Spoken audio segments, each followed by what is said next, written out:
One of the key elements of baseball that makes it exciting for me is not what happens on the field, but what happens in the stands, what happens with the spirit of the fans, what happens with the players when they greet those fans, and how they all tie together as a community. It is not surprising to see those great entertainers, players, athletes contribute and give something back to the community, whether it's through a foundation, an event, or a service. It's not unique to see people in the game giving back. For instance, Saturday, January 14th, Pete Alonso has put together something here in Tampa called Battle for the Bay. It's an event much like a home run derby with a lot of local softball and baseball players. Proceeds from the event will go to the Alonso Foundation. And per their mission statement, says the Alonso Foundation is committed to creating a positive impact in the Tampa Bay community by supporting youth, veterans, and animals in need. In conjunction with the Battle for the Bay, the Alonso Foundation will be working to make much-needed field improvements to area youth baseball and softball fields. You can find out more about this at alonsofoundation.org. Today we have the opportunity to talk with another man who's contributing a lot to the community, and that's Mr. Phil Terrano. He's contributed a lot as a coach in Little League and participating years ago, later on becoming a sports agent, and now he's doing a lot more above and beyond that with a development he's creating in Boynton Beach, which should help a lot of young players and do more for that community as well. So without further ado, let's get started.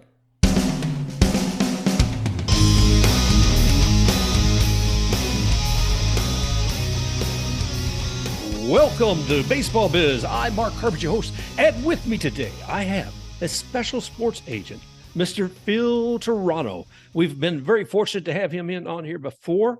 We've talked quite a lot about the whole path of what it takes to be a sports agent, to discover talent, and how to develop them. And we're going to talk a little bit more about that today, but also I want to take a look at something new that Phil is developing, giving back to the community. And we'll see how all that ties in with what he's working with Primetime Sports Management and also with Warner Sports Management.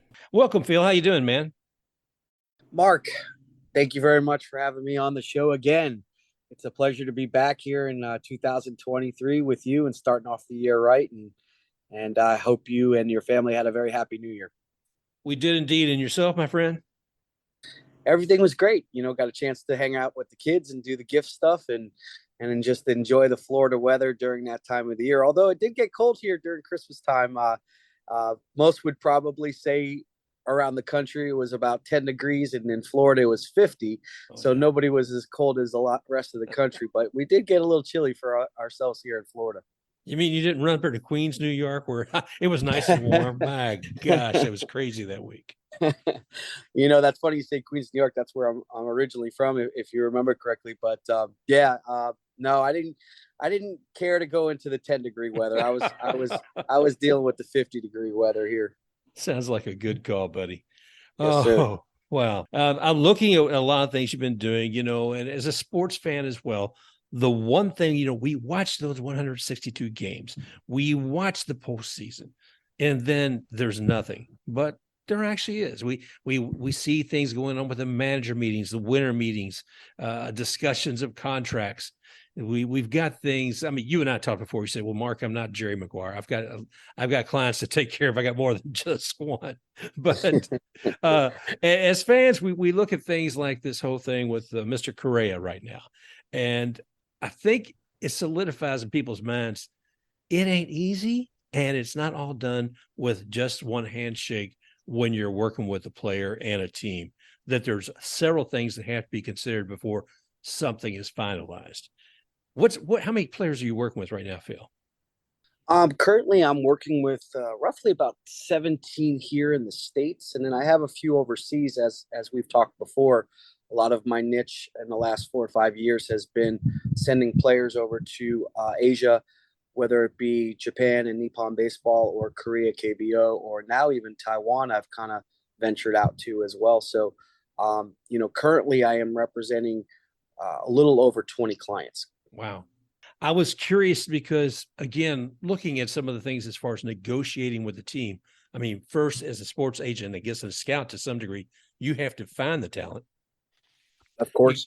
And then you're developing the talent and then finding a team that that's a good match. How does that take place as far as once you have the talent and you're trying to find the right match for that team, or even the right league for that matter? Getting my eyes checked regularly every year.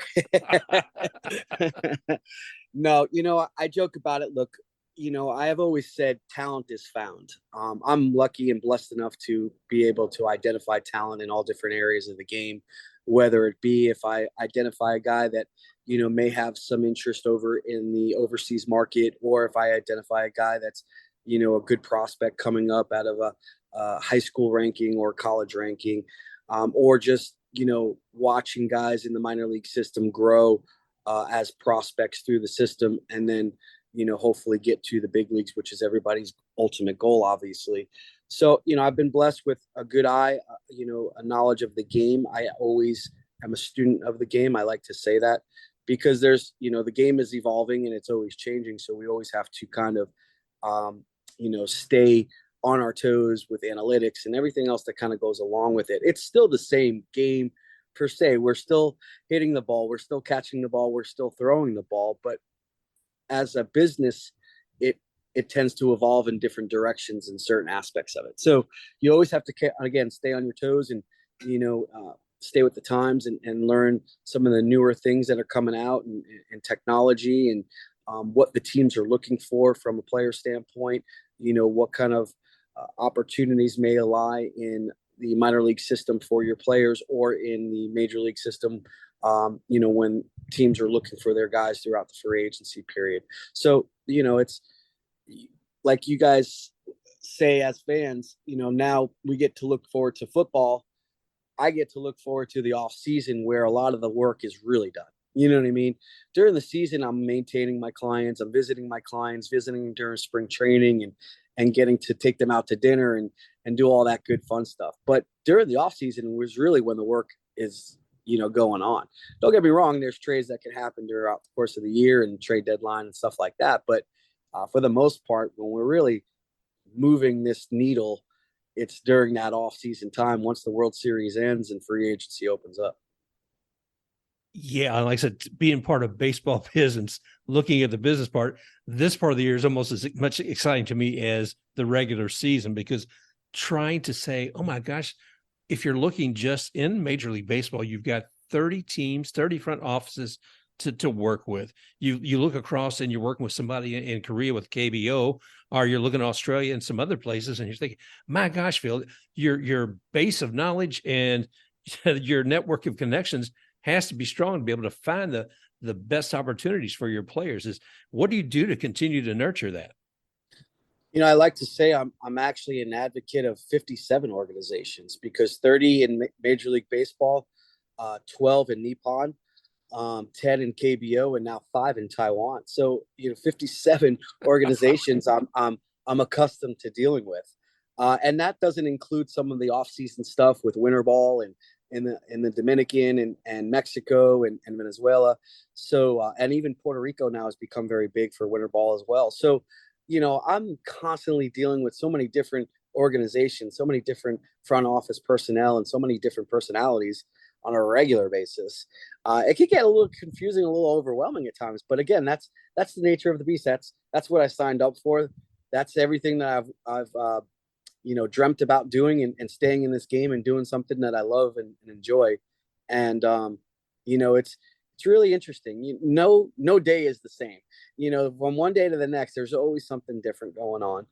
There's always something that you have to be, doing for your clients and helping out and securing different things, whether it be endorsement marketing deals in the off season, try to get them deals with their vendors and glove deals and shoe deals and baseball card deals and all that stuff that kind of goes along with a marketing standpoint, but it also getting them jobs, making sure they're secure with their families and and providing for their families and have an opportunity to continue to keep playing the game that they love. So, and it keeps me involved in the game all the time. So as long as I got clients and they're willing to play, I got a job for sure. Wow, man. I hadn't thought about it. Would you say 57 different organizations that you're working with, and being able also, you think about how many different players you have and trying to find the right fit. Uh, Boy, I salute you, brother. I know there's trying to balance that many different clients and customers is just amazing. So I salute you on all that you're doing there. And part of it you were talking about in the past, you said if there's talent out there, it'll be found. I remember from a previous show. And that's part of what you do. I always wonder though, when you've got so many different clients, as far as training, I've looked around here in the Florida area. Not surprisingly, there's like the Florida Armory down here that's kind of focused on pitchers. There's some strength trainers and coaches and such, but it's got to be different because you have to be able to see your player, and you have to be able to see that they're on the right path. Because I could imagine if you've got them all over God's creation, sometimes it's probably hard to make sure they're being managed for their best end results. Yeah, that's a very good point. I'm only as good as my clients are. So if they're striving to be the best they can be, you best to be sure I'm going to be striving to be the best I can be for them. So, I'm always keeping in touch with my clients throughout the course of the off season and making sure that they're, preparing for the upcoming season ahead.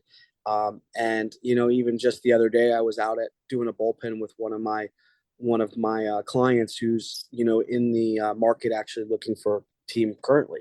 So watching him progress throughout the off season and doing bullpens, and I've always said scouting and the agency work is similar.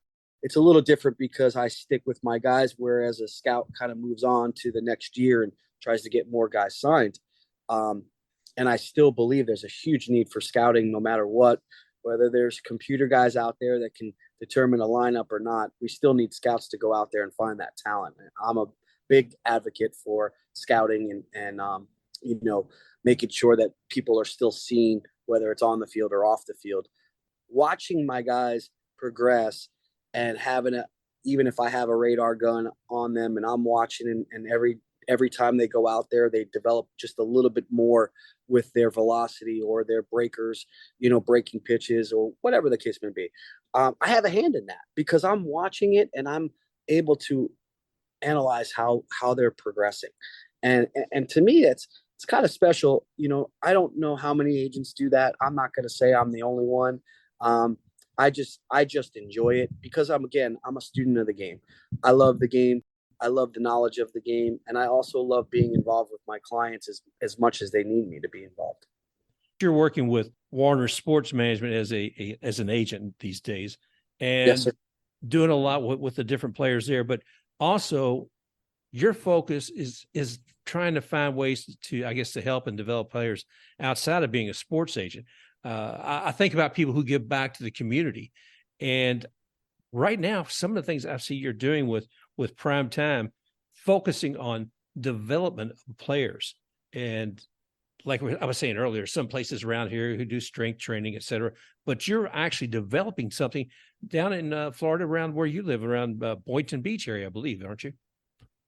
Yeah, this is something that has been a passion project of mine since really I got started. So just a real quick analogy into what you were just saying. I just started not too long ago with Warner Sports Management. I'm really grateful for the team and bringing me on as the international director inside of Warner Sports Management.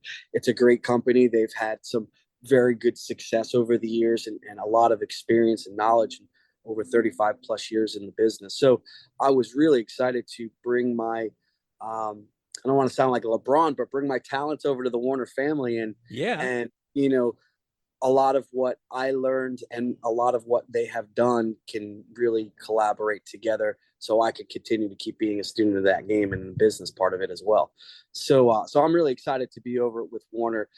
That being said, also, I still have my Primetime Sports Group as this new project has unfolded.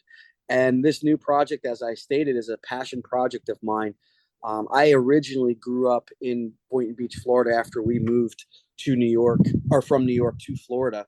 And my first Little League appearances were at this Boynton Beach Little League. And it's where I got my start as a baseball player, kind of. T-ball, I consider T-ball and getting your real start when you're, out of the coach pitch area of level of play was where I really started to play baseball. And that was at Boynton Beach Little League. And when I started playing at Boynton Beach Little League, met a lot of friends, met a lot of coaches, and I stayed there for, my entire adult childhood.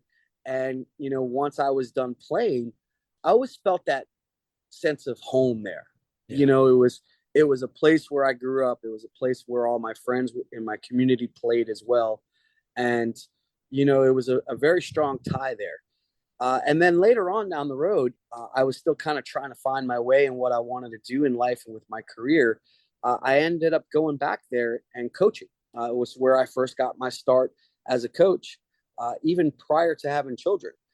So we're going back over 14 years now that I started there as a coach and worked my way through the system of coaching at a high school / collegiate level, playing with or coaching some of these older kids at the 16, 17, 18-year-old level, which was, back then, travel ball wasn't as big. So it was starting to kind of evolve a little bit, but it was in a situation where Little League still kind of had a little bit of a hold on some of those older kids. And I was blessed enough to be able to coach them for a while and later serve on the board of directors and kind of really evolve into my career. And it was then and then only when I realized that I needed to make baseball a part of my life full time.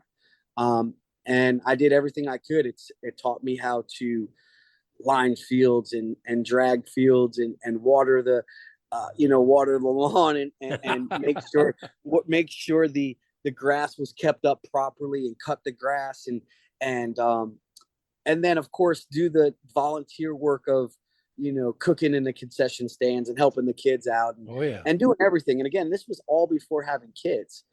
So later on in life, after I reached my goals of becoming an agent, there was always that sense of home back at East Boynton Little League, in Boynton Beach Little League. And I swore to myself, once I became hopefully successful in the industry that I chose, and if I had an opportunity to give back to the community that I feel like I got my start at with my career, I was going to do so. So I approached the city of Boynton Beach.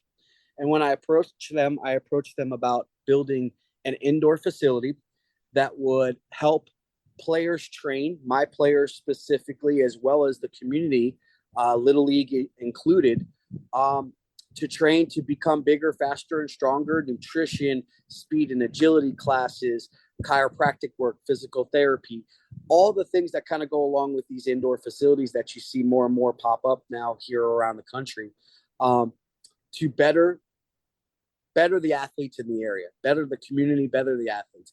And not only that, but now my clients are going to be able to come there in the off season, and these Little League kids are going to see these guys walking around, your Tyler Epler types and your Jake Knowles and all the guys that I represent, and be able to get autographs signed and maybe throw out some first pitches on opening day, or do some kid camps and teach knowledge of what they've got, how they've gotten to that point in their lives as professionals. And it's just a good feel good give back to the community project that I am so proud of, that I've gotten to this point. It's taken me 3 years of speaking with the city and talking with them and making them understand of what I had intentions on of giving scholarships away for underprivileged children, and making sure that my mission statement in this, Mark, is no kid gets left behind. No athlete that wants to learn to get better themselves, whether it's in baseball or not. It's going to be all sports. It's going to be from your combine training to your baseball training to soccer to tennis to swimming. I have the trainers that actually physically do it all. One of my trainers that has been working with my players for quite a number of years is Mike Barwis.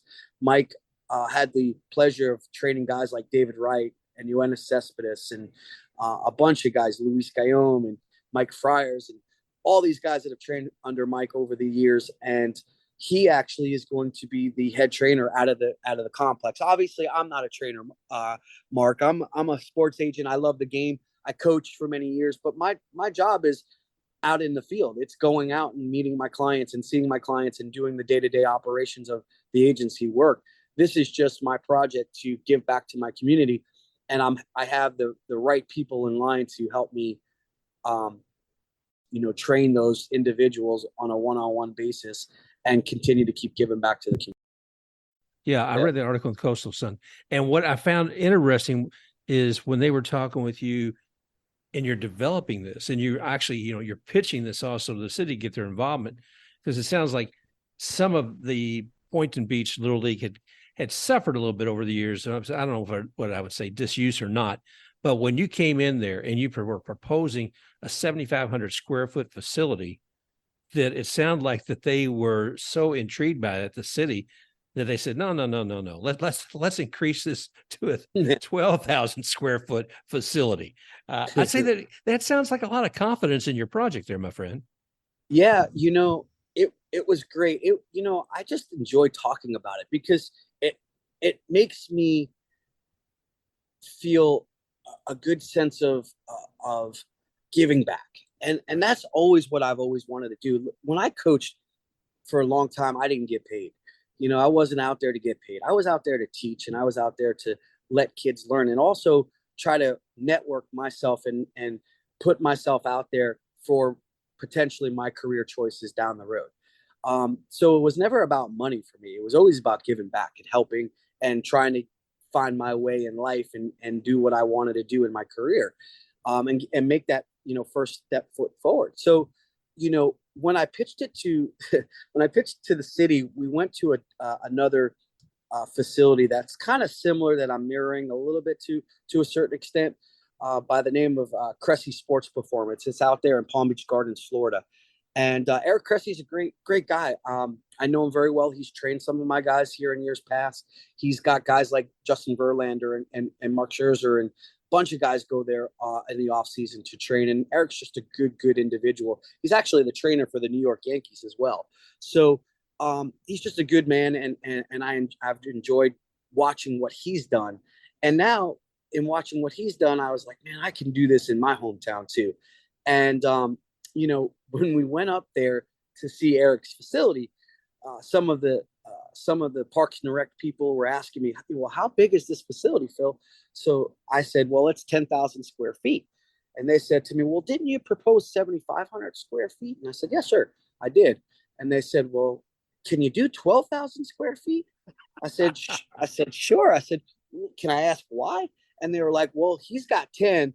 We want ours to be better at 12,000 square feet, and we know you can do it. So it was really funny the way that was, that sounded. Now, of course, that's all preliminary talks, because it had to fit into the area of that I was getting within the land that they were able to give me. So it was definitely talk. We're still waiting on site plans to come back at this current time. I am approved for the project. I've signed my lease and everything. Now we're just kind of waiting on the size of the building, if you will. So right now it's varying anywhere between that 7,500 square feet that I initially proposed up to the 12,000. So if they come back and say, hey, we're able to get 10,500 square feet, well, at least we're 500 square feet bigger than Cressy's building. and Cressy's been more than accommodating. He allowed us to tour his facility, and just a great human being. And I can't thank him enough. And if I could give him any kind of praise on this interview, it would be that. Thank you very much, Eric, for allowing us to see your facility and everything you've done for that part of the community out there in Palm Beach Gardens. And thank you for being kind of an inspiration of what you did now for me to do what I'm doing. And thank you for giving credit to Mr. Cressy. People make a difference. It's not like, what is it, the old lobsters in a bucket, where the ones won't let the next one out to keep pulling them down. Yeah. But here we got people who are supporting one another. I'm glad to see that.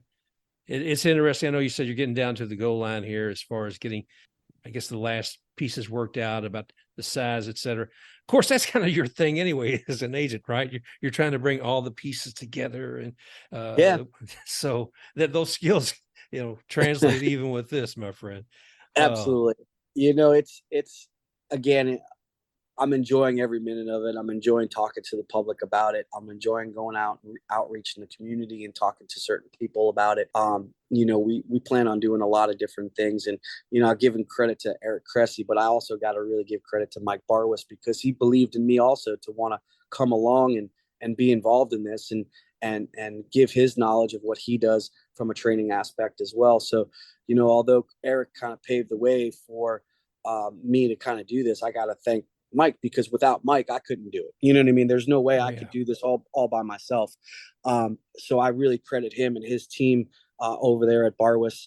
And, he's a true friend. He's a true believer in helping people and doing what's better for the community. And, he works with paraplegic children who, what we have is the First Step Foundation, to where children who, are in wheelchairs or disabled can get to play the game of baseball. So he deals with people like that all the Wow. time.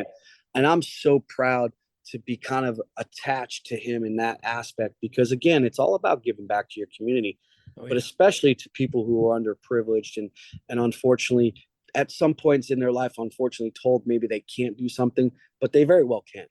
You know what I mean? There's always, where there's a will, there's a way, in my opinion. And whether we got to have a professional athlete pushing you down the first baseline, or you can actually run down the first baseline, anything is possible.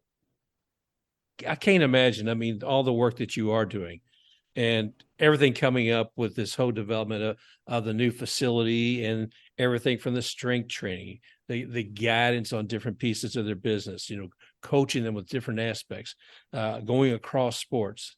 What does your calendar look like this week, man? I mean, if I was sitting at your desk and I opened up your calendar right now, what would I see? It sounds very busy. you know, Mark, I'm just blessed enough to get up every morning, look at two beautiful children, get them ready for school, look at my beautiful wife, and and the support system that I have had all this time that I've gotten to this point in my career. And again, I was told no a lot, and I'm still told no to this day. Um, and I just keep fighting. And you know what? That fight in me, I'm very competitive, obviously, too. In a sports industry world, I'm very competitive. I want to win, and by winning, that's just accomplishing my goals. And when I continue to keep being told no, that just drives me even harder to get to where I want to be. And, although you're right. Don't forget, when I'm dealing with Japan contracts and stuff like that, they're 13, 14 hours ahead. So when they're waking up, we're going to bed. And there's nights where I don't sleep. And again, I chose this life. And there's not a day that goes by that I don't think that I chose right. You know what I mean? I chose to do something I enjoy. Most people wish they can do that every day. And I was blessed to be able to do that. And with that came a lot of hard work and fighting to accomplish that. So my calendar may look heavy at times, and then my calendar may look light at times. But guess what? Every single day, no matter what, I'm always thinking of new ways to better myself, to better my craft, to better myself as an individual, and to better my community in any way I could possibly do. Well, I salute you for your tenacity there, Phil. I mean, I look at this and you think of the sport we're talking about in baseball. If you're hitting 300, if you're hitting 30% of the time, that's a lot. But that means that 70% of the time you're going up, or like you're saying, you're being told no. So Yeah. you've got to have the attitude, you got to have the tenacity, and obviously you have it there. You've got the support of a great family and a community and other professionals in your organization. I'm really excited about this whole new facility when it's coming up.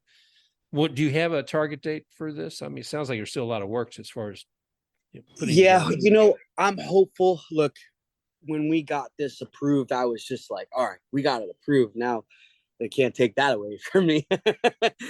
So, I've been hopeful that we can get going here in the next maybe 3 to 4 weeks to break ground and stuff like Oh, that. wow. Yeah, that's my hope. I'm not saying 100% that's exactly the area of time that we're looking at, but I would say no doubt.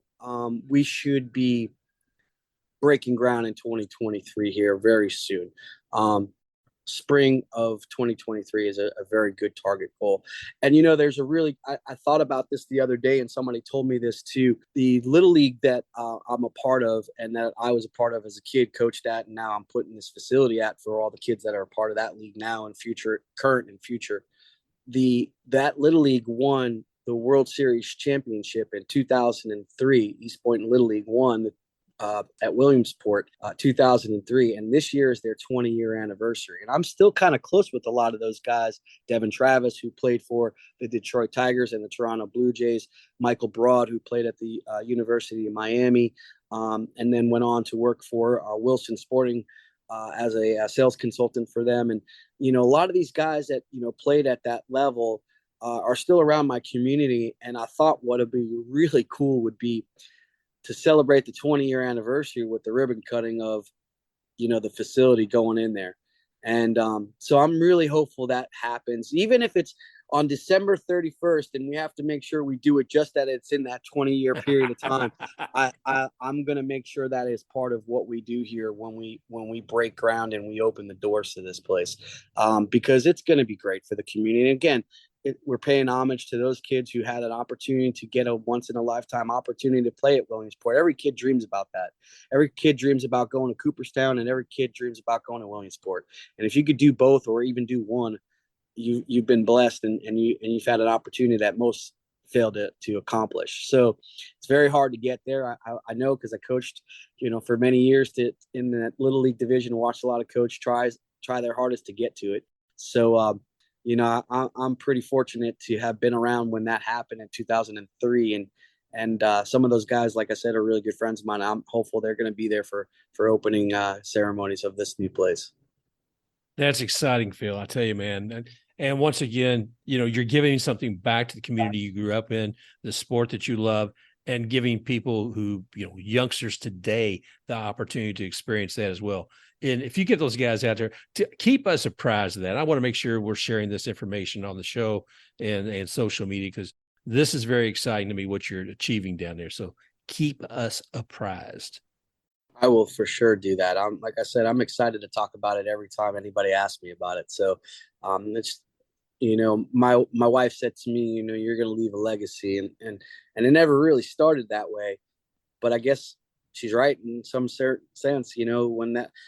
When I'm gone, that building will still be there, and East Boynton Little League will probably still be there. It's been there for over 60 plus years now. Wow. I signed a 30-year lease with 2 10-year extensions, so I technically have 50 years. And I'll be 94 at that point in time if it goes to its full term. So hopefully, if I'm 94 and they tell me my lease is up, I can renew it for somebody else to come in and take it for another 50 years. That's my goal. Just what I'm assuring is that there's always going to be baseball in East Boynton Beach Little League, because that facility is going to be there and those fields are going to be there. And I failed to mention too, we're not only just doing the building, but we're also adding new turf fields. We're adding a t-ball field. Concession stands are being redone. Bathrooms are being redone. It's going to be more handicap compliant, for handicapped people, and sidewalks and more walkways, and just great added features, new scoreboards and new lighting. I mean, you name it, we're doing a lot, and it's going to be a destination park now. And like I said, I'm so excited to get it going. But good things to come through those who wait, and we'll see how long it takes for us to break ground. But I'm pretty confident we're going to do it here soon. Phil, you mentioned earlier that maybe having as many as 17 of your players. Can you give us a few names that the youngsters may see when they come into your facility? Yeah. So got Kyle Marmon, who's with the Guardians. I have Jake Knoll, who's with the Washington Nationals. Deshaun Knowles, who's with the Angels. I have Warren Saunders, who's with the Mets. I have Carmine Lane, who's with the Marlins. The list goes on and on and on and on and on. There's going to be so many good guys. And, look, again, not only is it going to be my guys, but it's also going to be a lot of the guys that Mike trades, the Luis Guillaumes, the Mike Friars, the guys like, that he's had over the last 30 plus years. So, it's going to be filled with so many talented individuals and so many names and big names. whether they're big or small, they're still out there doing something hard and accomplishing their goals and doing everything that they want to do. And, like I said, I'm just really, really happy that, we're going to be able to get this going, and some of the guys will be able to sit there and give some autographs to some of those kids out there and do everything that, one thing that I always watched was when I was a kid, how many kids actually physically got that autograph that they asked for. Yeah. I'm going to make sure my guys give their autograph as much as they can. Fantastic. Well, we've been speaking with Phil Terrano, sports agent, a man who cares about the community and is making a big difference down toward Boynton Beach and the whole industry of baseball. So congratulations on all that you're doing there, Phil. It's been fantastic to talk with you once again, my friend. Mark, I can't thank you enough to you and your audience for making me feel so welcome on your show. And when I reached out to you and let you know what I was doing, I knew for sure I'd be hearing from you, because I know how much you enjoy the sport and sports and reaching out to your audience and letting them know what's going on in the community and in the sports world. So I appreciate it. I enjoy coming on every time that I'm privileged enough to have you ask me to come on. So thank you very much. Happy New Year again to you and your family and your fans and the audience. And let's make 2023 a great year. Let's do it, brother. Okay. Once again, thanks, Phil Terrano. And we are looking forward to more of talking with him and finding out what's happening with that development down in East Boynton Beach. I apologize for a little bit of the muffled sound we had there during the interview, but it was great to actually have Phil here talking about people who are making a difference, people who are giving back to their communities. So I want to thank Phil for that. I want to thank all of you who are listening today here on Baseball Biz, and remind you that you can find us here. You can find us on Apple Podcasts, Google Podcasts, iHeartRadio, Stitcher, Spotify. We're everywhere. Just go ahead and, if you listen to us, subscribe to us and drop us a note. You can reach me, Mark, at The Baseball Biz on Twitter. And I look forward to talking with all you guys again real soon. Special thanks to XTakeRUX for the music Rocking Forward.